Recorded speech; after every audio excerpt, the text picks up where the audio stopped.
আচ্ছা, আমার একটা ছোট ভাইয়ের কথা বলছিলাম যে আসলে স্টুডেন্ট। তো এখন তার মুখ থেকে আমরা জানবো যে তার কাছে আসলে চাকরি মানে কি? চাকরিটা তার কাছে কেমন? মানে সে তার পড়াশোনা শেষ করে কেমন ধরনের চাকরি পেতে চায়, ঠিক আছে?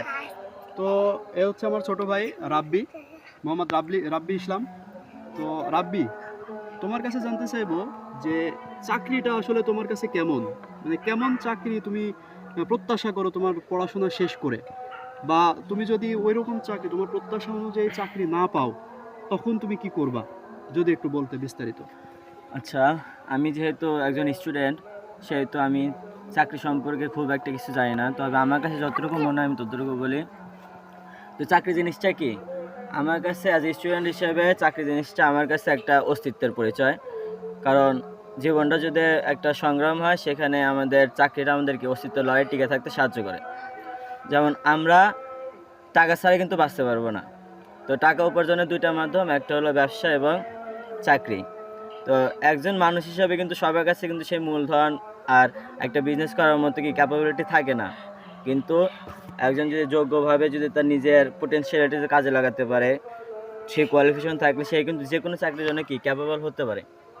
এটা একটা প্রশ্ন। যার কারণে আমরা চাইলেও কি করতে পারি না, সবাই বিজনেস করতে পারি না। এখন আমার প্রশ্ন হলো, চাকরি কেমন? তার চেয়ে আগে আমার জানা উচিত যে পৃথিবীতে চাকরি থেকে ব্যবসা জিনিসটা অনেক কঠিন। এখন প্রশ্ন আসতে পারে, কেন ব্যবসা কঠিন?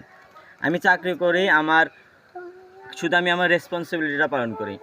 যে বিজনেস করে তার আন্ডারে দেখা যায় যে অনেক মানুষ চাকরি করে, তাকে নিজের কাজটা তো করতেই হয়, সাথে সেই যে ১০০-১৫০ মানুষ যে চাকরি করে বা লাখ লাখ মানুষ যে চাকরি করে, তাদের দায়ভারটা কি তার কাছে বর্তায়, তার সেই রেসপন্সিবিলিটিটা থাকে। যেমন আমি যদি চাকরি করি, সেই ক্ষেত্রে আমার ভুল হলে সেই সমাধানে একটা সুযোগ থাকবে বা উপরপক্ষ থেকে কি সমাধান দিবে। এটা যে বিজনেসম্যান, একজন উদ্যোক্তা হিসেবে যদি আমি কোনো ভুল করি, যে ঝুঁকিটা থাকবে, যে লাইফ ঝুঁকি সম্পূর্ণ নিজের উপর পড়তে হবে। আমি চাইলেও সে পরবর্তী রিকভার নাও করতে পারি যদি আমার সেই ব্যাকআপটা না থাকে।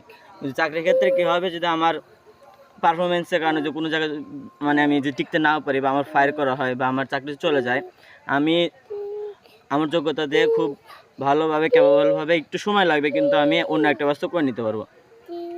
তো সবাই বলে যে বিজনেস করব। অবশ্যই আপনি বিজনেস করবেন, কারণ পৃথিবীতে যত বড় লোক মানুষ আছে আপনি যদি দেখেন, ইলন মাস্ক, বিল গেটস, তবে যারা আছে সবাই কিন্তু